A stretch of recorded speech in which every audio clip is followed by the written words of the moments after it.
Aujourd'hui, je vais me lancer un petit défi, un petit challenge, celui de te présenter tous les temps du français, ou tout du moins tous les temps du mode indicatif en une seule vidéo.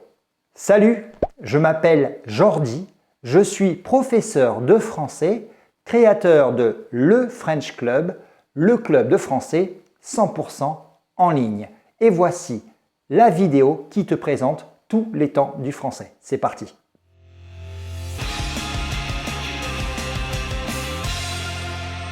Le premier temps dont je vais te parler, c'est bien évidemment le présent de l'indicatif. En effet, tu le sais, c'est le temps qu'on utilise le plus en français. Donc ce présent de l'indicatif, il sert tout d'abord à décrire une action qui se déroule au moment où on parle.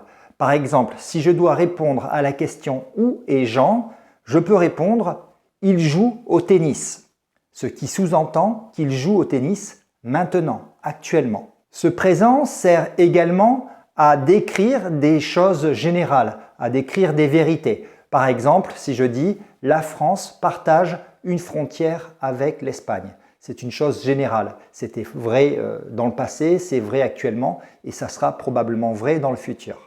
Ce présent de l'indicatif est aussi utilisé pour décrire une habitude. Dans un tel cas, il va être mis à côté d'un marqueur temporel.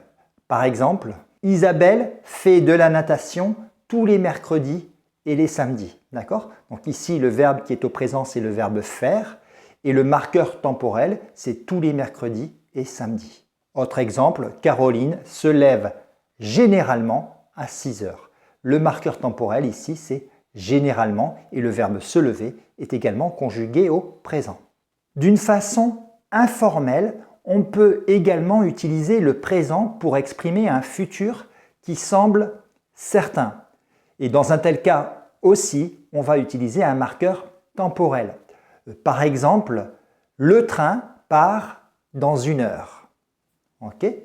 Donc là, c'est bien une expression du futur, mais on a bien utilisé le verbe partir au présent. Un autre exemple avec le verbe partir, nous partons au Portugal le mois prochain. Donc cette façon d'utiliser le présent, je me répète, est assez informelle. On l'utilise surtout à l'oral. Enfin, le présent est également utilisé en français pour parler d'événements du passé. Et je dirais même plus des événements qui sont des événements historiques. C'est justement ce qu'on appelle le présent historique. Donc par exemple, le roi François Ier remporte la bataille de Marignan en 1515. L'objectif ici est de rendre cet événement historique plus vivant, plus réel, comme si nous pouvions le voir avec nos propres yeux. Dans la langue française, il existe également un deuxième présent. C'est le présent progressif. Il se forme avec le verbe être, conjugué au présent, plus la forme en train de, plus un verbe à l'infinitif.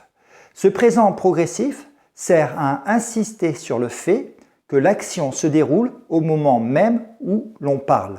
Si je reprends mon premier exemple et que je réponds à la question « Où est Jean ?», je peux dire « Il joue au tennis », donc ça c'est le présent de l'indicatif. Mais si je veux insister sur le fait que l'action se déroule maintenant, je peux dire « Il est en train de jouer au tennis ». On a utilisé ici le présent progressif. Allez, passons maintenant au temps du futur. Le premier temps du futur, celui qu'on utilise peut-être le plus et qu'on utilise notamment beaucoup à l'oral, c'est le futur proche. Le futur proche, il sert, comme son nom l'indique, à parler d'un futur qui est proche, mais surtout, je dirais qu'il sert à parler d'un événement qui a déjà été programmé, qui a déjà été planifié. Par exemple, si je dis Lucien et Marie vont se marier au mois de novembre, d'accord ? Donc là, on a utilisé le verbe se marier au futur proche. Il s'agit évidemment d'un événement, le mariage, qui aura lieu dans le futur. Cependant, c'est également un événement qui a déjà été planifié, qui a déjà été programmé. C'est la raison pour laquelle, ici, dans cette phrase, on a utilisé le futur proche. Alors, ce futur proche, on l'oppose souvent au futur simple. Le futur simple, tout simplement, sert à parler d'un événement qui aura lieu après le moment où on parle. Et lui aussi, il est très souvent précédé ou suivi d'un marqueur temporel. Par exemple, Héloïse étudiera l'année prochaine aux États-Unis. D'accord? Donc le verbe au futur simple, c'est le verbe étudier, étudiera. Et le marqueur temporel ici, c'est l'année prochaine. Le futur simple sert également à faire des projections. Le cas typique, c'est lorsqu'un enfant s'imagine adulte et dira par exemple « Quand je serai grand, je serai agent secret » ou « Quand je serai grand, je serai professeur de français ». On utilise aussi le futur simple pour faire des prévisions. Le moment où on entend souvent des prévisions, c'est quand on écoute la météo. Par exemple, demain, il fera beau sur toute la moitié sud du pays. C'est un exemple de prévision. Le futur simple, c'est aussi le temps de la promesse. Par exemple, je t'aimerai toute ma vie. Voilà une belle promesse. Et plus rarement, le futur simple sert aussi en français à faire des injonctions, à donner des ordres.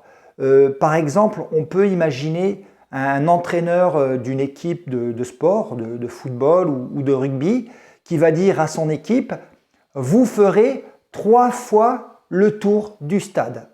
Alors dans un tel cas, on pourrait remplacer le futur simple par un impératif. Faites 3 fois le tour du stade. Enfin, en français, il existe un troisième futur.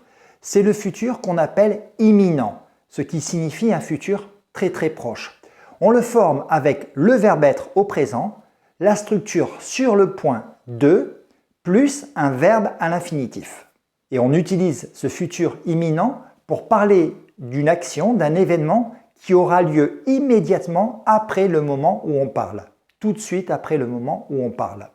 Par exemple, « Allô, tu fais quoi? Tu es encore au travail? » « Oui, mais je suis sur le point de partir. » « Je suis sur le point de partir » signifie probablement que j'ai déjà rangé mon bureau, j'ai déjà rangé mes affaires, j'ai probablement enfilé ma veste et je suis sur le point de partir. Cela signifie que dans les secondes qui viennent, je serai dehors, je serai à l'extérieur. Alors d'une certaine façon, on peut dire qu'il existe une chronologie entre ces trois futurs. Le futur imminent, c'est le futur qui va arriver tout de suite, le plus proche du présent, d'accord?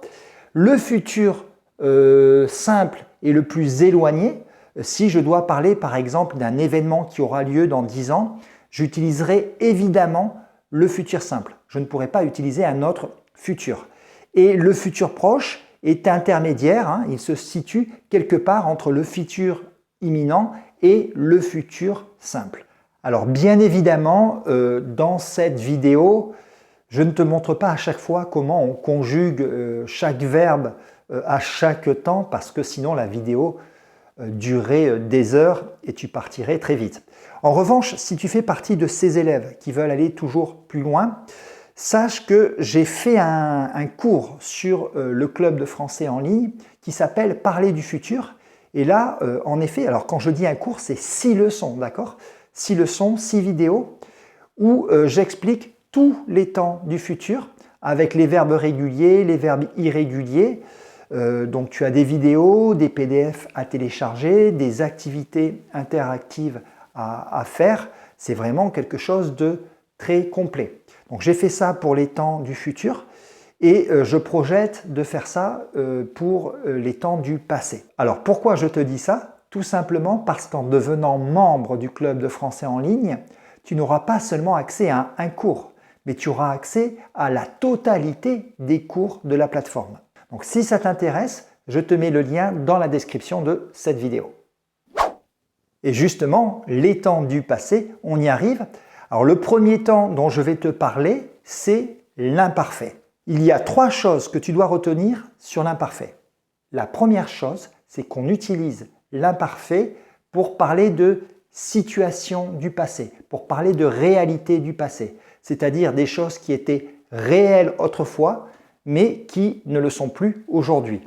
Par exemple, à cette époque, Rio de Janeiro était la capitale du Brésil.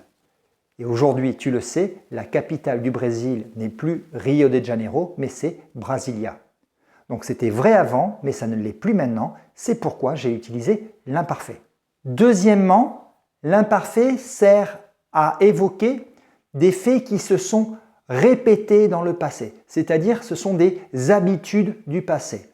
Par exemple, lorsque j'étais enfant, avec ma famille, nous partions souvent en vacances dans les Pyrénées. Ce n'est pas une chose qui s'est passée une fois, c'est une chose qui s'est répétée dans le passé. Et troisième chose que tu dois savoir sur l'imparfait, c'est qu'on utilise ce temps pour les descriptions du passé. Par exemple, en face de chez moi, il y avait une petite maison où habitait un vieux monsieur. Et si tu analyses cette phrase, il n'y a pas d'action dans cette phrase, il n'y a pas d'événement, c'est uniquement une description. Ensuite, on a le passé composé, le fameux passé composé. Ce passé composé, comme son nom l'indique, c'est un temps composé. Il est composé d'un auxiliaire être ou avoir au présent, plus du participe passé. Et il sert à parler d'un événement du passé sur lequel je peux apporter une précision. Par exemple, Virginie est restée au Brésil 8 semaines. La précision ici, c'est qu'elle y est restée 8 semaines. Autre exemple, j'ai couru 45 minutes ce matin. Alors évidemment, je pourrais dire tout simplement « j'ai couru ce matin » sans apporter de précision. Toutefois, si on me demande d'apporter une précision, je suis capable de le faire. Donc on utilise le passé composé pour parler d'événements du passé et ces événements, si je les matérialise sur une ligne de temps, on va les matérialiser avec un point, un moment bien déterminé du passé. Contrairement à l'imparfait que l'on aura plutôt tendance à matérialiser par une ligne, quelque chose qui a duré dans le passé. Je vais reprendre mon exemple. Un jour, ce vieux monsieur qui habitait en face de chez nous est venu nous apporter des crêpes. Donc, qui habitait, c'est bien l'imparfait, c'est la situation, la description. Et l'événement ici, c'est qu'il est venu nous apporter des crêpes. C'est ici qu'on utilise le passé composé. Ce passé composé, il constitue véritablement un événement de mon histoire. Et il est souvent accompagné, pas toujours, d'un marqueur temporel comme un jour, c'était le cas dans mon exemple, tout à coup, soudain, soudainement, subitement. L'imparfait, le passé composé, est maintenant le passé simple. Je vais prendre l'exemple d'une phrase au passé simple. Ce grand homme d'État naquit le 22 novembre 1890 à Lille. Naquit, ici, c'est le passé simple du verbe naître. Ce passé simple, il sert à parler d'un événement du passé sur lequel je peux apporter une précision. Ouais, je sais, j'ai déjà dit ça. Alors naturellement, tu vas me dire quelle est la différence entre le passé composé et le passé simple, puisque les deux servent à parler d'événements du passé sur lesquels on peut apporter des précisions. Alors en théorie, lorsqu'on utilise le passé composé, c'est pour parler d'un événement du passé qui a une répercussion sur le présent, qui a une conséquence sur le présent. Tu fais les courses aujourd'hui? Non, j'y suis déjà allé hier. Conséquence sur le présent, je n'ai pas besoin d'aller faire les courses aujourd'hui puisque j'y suis allé hier. Autre exemple, j'ai couru 45 minutes ce matin, je suis fatigué maintenant.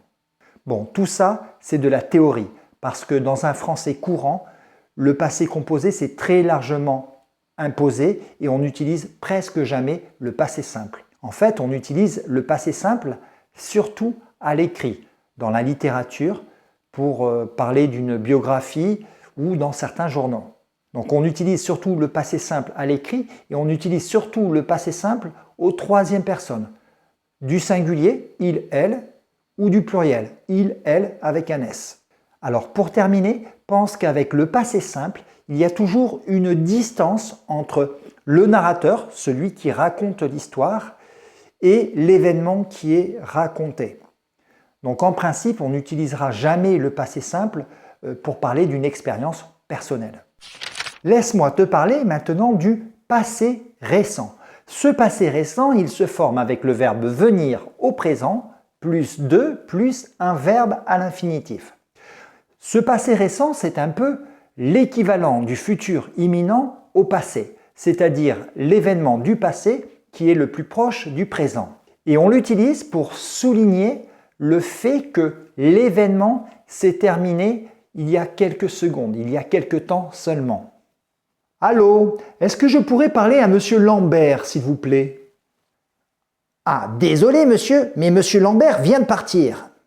Monsieur Lambert vient de partir, ce qui signifie qu'il est parti il y a quelques instants, quelques minutes, voire même quelques secondes.